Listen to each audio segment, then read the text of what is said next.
오늘은 우리가 베드로전서 21번째 시간으로 본이 되는 사람이라는 제목으로 같이 말씀을 나누도록 하겠습니다. 우리나라의 장관들이나 아니면 어떤 국가의 고위공직자들을 선출할 때 인사청문회를 가끔 하는 걸 봅니다. 근데 인사청문회를 할 때 보면 그 조사하는 게 굉장히 까다롭고 저런 것까지 필요한가 싶을 정도로 세세한 걸 조사를 합니다. 그 이유는 한 개인을 조사하는 게 아니라 나라의 공인이 될 사람을 찾는 것이기 때문에 그래요. 개인으로 살 때는 아무 문제도 되지 않은 문제들이지만 공인이 된다면 문제가 되는 일들이 참 많은 겁니다. 그래서 공인이 된다는 건 참 힘든 일이죠. 많은 사람에게 영향을 줘야 되기 때문에 더 그렇습니다. 그런 것처럼 교회의 리더들도 직분자들도 선출될 때 여러 가지 조건들이 필요합니다. 그래서 사도 바울은 디모데에게 서신을 써보낼 때 디모데전서 3장에 여러 가지 말들을 하고 있는데 보면 감독에 대해서 이렇게 말합니다. 감독은 책망할 것이 없으며 한 아내의 남편이 되며 절제하며 신중하며 단정하며 나그네를 대접하며 가르치기를 잘하며 술을 즐기지 아니하며 구타하지 아니하며 오직 관용하며 다투지 아니하며 돈을 사랑하지 아니하며 자기 집을 잘 다스려 자녀들로 모든 공손함으로 복종하게 하는 자라야 할지니 세려 익교한 자로도 말지니 마귀를 정죄하는 그 정죄에 빠질까 하며 외인에게도 선한 증거를 얻는 자라야 할지니 마귀의 올무에 빠질까 함이라 그랬어요. 교회의 감독들 철저한 이 자질의 조건들을 이야기하고 있고 집사에 대해서도 정중하고 일구이원하지 않고 술에 임박이지 아니하고 더러운 일을 탐하지 아니하고 깨끗한 양심을 믿음을 비밀을 가진 자라야 할지니 이 사람들이 먼저 시험하여 보고 그 후에 책망할 것이 없으면 집사의 직분을 받게 할 것이요 여자들도 정숙하고 모함하지 아니하며 절제하며 모든 일에 충성된 자라야 할지니라 하고 성경은 우리들에게 교회의 직분자의 조건에 대해서 분명하게 이야기하고 있습니다. 적어도 이런 사람들이 선출되어야 한다라는 거예요.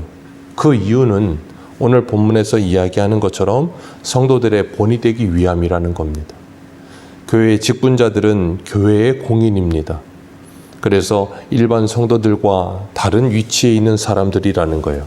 분명히 성도라고 하는 것은 다 다르질 않습니다. 그러나 그 직분에 있어서는 다른 위치에 있습니다. 그렇기 때문에 앞선자로서 더 본이 되어야 하고 모든 생활에 있어서 조심스러워야 한다는 겁니다. 사람이 완전할 순 없지만 사람들 앞에서 더 온전한 모습으로 서기 위해 애쓰는 사람이어야 한다는 거예요. 오늘 5장 1절을 보면 너희 중 장로들에게 권하노니 나는 함께 장로된 자요 그리스도의 고난의 증인이요 나타날 영광에 참여한 자라 그렇게 이야기하고 있습니다. 이 장로라고 하는 표현은 교회에서 장로는 두 종류의 장로가 있습니다. 가르치는 장로와 그리고 치리하는 장로가 있죠. 그래서 목사는 가르치고 양육하고 치리하는 장로이고 그리고 우리가 흔히 이야기하는 장로님은 교회의 행정이나 아니면 성도들의 생활을 돌아보는 일을 감당하는 장로로서 장로 역할을 감당합니다. 그리고 또한 이 장로라는 표현 여기에서는 사도 바울이 교회의 장로들을 이야기하고 있지만 우리나라에는 예전에는 마을에서 어른들을 장로라고도 불렀어요. 그래서 마을의 대소사를 결정하는 일들이나 모든 일을 할 때 그 어른들이 그 일을 감당했죠. 그런 것처럼 교회의 장로들은 직분적 장로와 함께 연로한 사람들도 포함이 되는 겁니다. 그래서 그리스도의 고난의 증인이요 나타날 영광에 참여한 자라고 이야기하고 있습니다. 그리스도의 고난의 증인으로 살아가면서 이 영광이 얼마나 영광스러운 것을 깨닫게 되는 사람들은 그 소망을 가지고 살아간다는 거예요. 그렇기 때문에 주님 다시 오실 때까지 이 땅에서의 영광이 아니라 그 주님 다시 오시는 날에 우리에게 주어질 영광을 바라보며 믿음으로 살아가는 사람들이어야 한다는 거예요.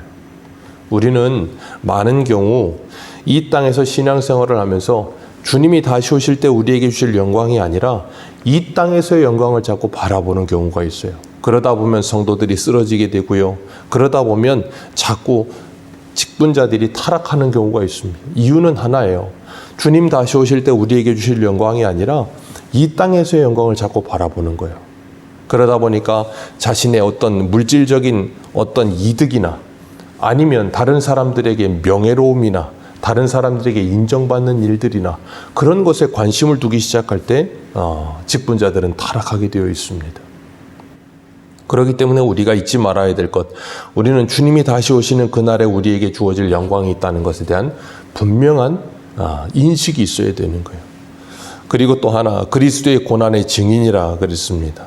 그리스도의 고난의 증인이라, 우리 어제 보았던 이 16절 말씀 4장 16절 같이 한번 읽겠습니다. 시작.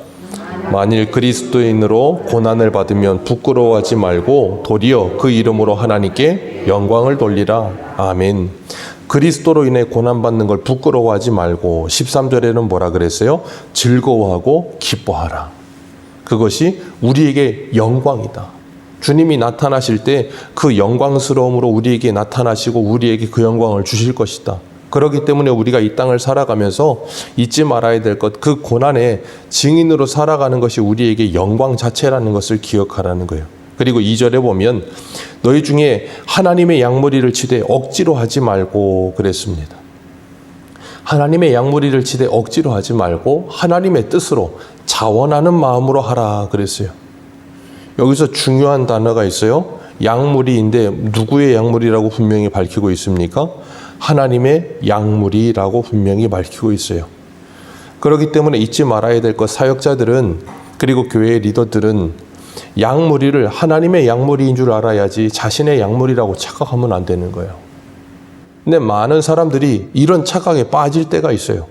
하나님의 양무리가 아니라 자신의 양무리라는 착각을 가져요. 그러다 보니까 자기 사람이라는 생각을 갖습니다. 그건 정말로 잘못된 겁니다. 자기 사람이 아니에요. 하나님의 사람이지요. 그러다 보니까 자기 말을 듣지 않으면 잘못됐다라고 착각을 해요. 그게 리더들이 빠지기 가장 쉬운 실수예요. 그렇기 때문에 우리가 잊지 말아야 될 것, 하나님의 양물이라는 거예요. 그리고 억지로 하지 말고 자원함으로 하되 더러운 이득을 위하여 하지 말고 기꺼이 하라. 돈벌이 수단으로 생각하지 말라는 거예요. 기꺼이 하라는 겁니다. 그 일을 함에 있어서. 그리고 또 하나가 뭐예요? 3절 같이 읽습니다. 시작.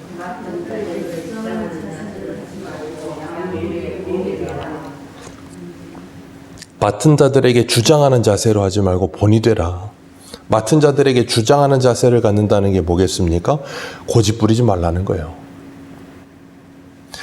내 약물이라고 생각하기 때문에 내 말이 다 통해야 되는 것이고, 그래서 내 주장이 다 맞아야 되는 것이고, 내 주장에 다른 주장을 이야기하면 그건 잘못됐다라고 생각을 하고, 그건 무슨 옛날의 왕정시대처럼 그건 반역이라고 생각하고, 얼마나 잘못된 일인지 모릅니다. 그래서 교회가 무너지는 거예요. 그래서 우리가 잊지 말아야 될 것, 하나님의 약물이라는 분명한 인식, 그리고 주장하는 자세가 아니라 그들에게 본이 되는 모습이 있을 수 있게 노력해야 된다는 것, 그리고 억지로 하지 말고 자원함으로 하며 더러운 이득을 위하여 하지 말라. 사도 바울은 에베소 교회 장로들을 불러 마지막으로 권면을 할 때 이렇게 말을 했어요. 사도행전 20장 30절에 또한 여러분 중에서도 제자들을 끌어 자기를 따르게 하려고 어그러진 말을 하는 사람들이 일어날 줄을 내가 아노라. 밖에 있는 이단들이 들어오는 것뿐 아니라 제자들을 끌어 자기의 사람을 만들려고 어그러진 말을 하고 사람들이 일어나게 될 것이다라는 거예요. 하나님의 양들을 자기 사람으로 만들고 자기 세력으로 만들려고 하는 일, 그리고 자신의 고집으로 모든 일을 하려고 하는 일, 그것을 버리라는 거예요. 그것을 가장 하기 쉬운 사람이 목회자겠죠. 그것을 가장 조심하라는 겁니다. 그리고 하나님의 뜻으로 자원하여 순리에 따라 고집 부리지 않고 주장하지 않고 본이 되어져야 된다라고 말씀하고 계시는 거예요. 여기서 중요한 것, 신앙생활은 억지로 하는 게 아닙니다. 신앙생활뿐 아니라 사역도 그렇고요. 억지로 하는 게 아니라 자원하는 마음이 있어야 되는 거예요. 우리가 주님께서 모세가 성막을 지을 때부터 해서 모세의 성막, 그리고 솔로몬의 성전, 스룹바벨 성전, 이 모든 세 가지의 성전들이 지어질 때 보면 항상 하나님께서 그들에게 하시는 말씀이 뭐예요? 자원함으로 그 모든, 다윗도 그 자원함으로 그 모든 재료를 드리고 다윗의 백성들도 기쁨을 이기지 못하여 그 모든 일을 준비합니다. 그런 것처럼 하나님의 일이 되어질 때는 언제나 자원함이 가장 우선되어야 되는 거예요. 내 안에서부터 하나님이 주시는 은혜로 말미암아 우러나옴이 있어야 되는 거예요. 그래서 즐거움으로, 기쁨으로 그 일을 해야 되는 겁니다. 이 자원함이라고 하는 것은 사역이나 신앙생활뿐 아니라 우리에게 주어진 이 직장생활, 가정생활도 마찬가지입니다. 직장생활을 함에 있어서 돈벌이 수단이 되어서 마지못해 하는 일이 아니라 자원함으로 그 일을 해야 되는 거예요. 자원해서 하는 것과 아니면 억지로 하는 것은 전혀 다른 결과를 낳고 보는 사람도 다르게 보입니다. 왜 그런가 하면 능동적이고 수동적인 거예요. 자원하는 사람은 능동적이어서 누가 일을 시키고 시키지 않는 문제가 아닙니다. 그러나 억지로 하는 사람은 시키는 일도 잘 하지 않으려고 해요. 자원하는 사람은 알아서 찾아서 합니다. 하나님께서는 우리들이 하나님을 사랑하고 이웃을 사랑하여 이 땅을 살아가기를 원하세요. 사랑하는 사람은 능동적이 되지 수동적이 되지 않아요. 누가 말하지 않아도 알아서 그 일을 감당하게 됩니다. 우리가 우리 가정을 사랑하게 될 때, 우리가 직장을 사랑하게 될 때, 그 일을 사랑하게 될 때, 나라를 사랑하게 될 때 우리는 어떻게 해야 될까를 생각하게 되는 거예요. 그렇기 때문에 하나님은 분명히 말씀하고 계세요. 이게 장로들에게만 하시는 말씀이 아니라 우리 모두에게 주시는, 오늘 우리에게 주시는 말씀이에요. 자원하는 마음을 가지고 주님의 영광을 위하여 주장하는 자세가 아닌 양무리의 본이 되는 삶을 살기 위해 애쓰라는 겁니다. 그러면 4절 말씀 우리 같이 읽겠습니다. 시작. 그리하면 목자장이 나타나실 때에 시들지 아니하는 영광의 관을 얻으리라. 목자장 되신 예수 그리스도가 나타나실 때, 그 양무리의 목자장 되시는 예수님이 나타나실 때 시들지 아니하는 영광의 면류관을 우리에게 주시리라. 그 영광의 면류관을 받을 우리들이라면 그 주님 오실 날을 바라보면서 그때에 받게 될 그 영광을 바라보면서 현재의 고난을 넉넉히 이기는 삶을 살아가는 거예요. 더러운 이득을 위해서가 아니라, 그리고 잘못된 영광을 위해 살아가는 것이 아니라 하나님이 우리에게 주신 그 직분과 자리에서 어떤 자세를 가지고 어떤 태도를 가지고 내가 주의 일을 감당할 것인가, 주장하는 자세로 할 것인가, 본이 되는 모습이 될 것인가. 주장하는 자세로 내가 일을 하게 된다면 다른 사람들에게 참 안타까운 모습일 것이고, 예수 그리스도의 본을 받은 자로서 다른 이들에게 본이 되는 삶을 살게 된다면 그들이 우리를 보며 존경하는 태도를 가지게 되겠죠. 그렇기 때문에 권위는 위에서 힘으로 눌러서 생겨나는 것이 아니라 밑에서 우러나와야 되는 거예요. 그게 올바른 권위입니다. 하나님의 올바른 권위는 하나님께서 위로부터 주시는 것이지만 그 주신 권위를 바르게 사용할 때 밑에서부터 그 권위자들을 존중하고 존경하게 되는 겁니다. 그럴 때라야 올바른 권위가 이행되는 거예요. 그러지 않으면 이 장로의 자리, 직분의 자리라고 하는 것은 영광과 복의 자리가 아니라 오히려 저주의 자리가 될 수도 있어요. 우리가 그렇잖아요. 이 세상에서도 어떤 높은 자리에 올라가는데 그 자리에 합당하지 않은 사람이 올라가면 그 사람은 온 국민의 표적이 됩니다. 그래서 엄청나게 욕을 먹어요. 그런데 그 자리에 합당한 사람이 올라가면 모든 사람들이 칭찬을 합니다. 그건 나라의 일만이 아니라 모든 공동체가 마찬가지고 교회도 마찬가지예요. 우리가 하나님이 우리에게 주시는 그 일을 감당함에 있어 이런 아름다운 모습으로 우리가 그 일을 감당하며 주님께 영광이 되고 사람들에게 본이 되며 그들에게 참 아름다운 예수 그리스도의 본을 보여줄 수 있는 저와 여러분들 되시기를 주님의 이름으로 축복합니다. 기도하겠습니다.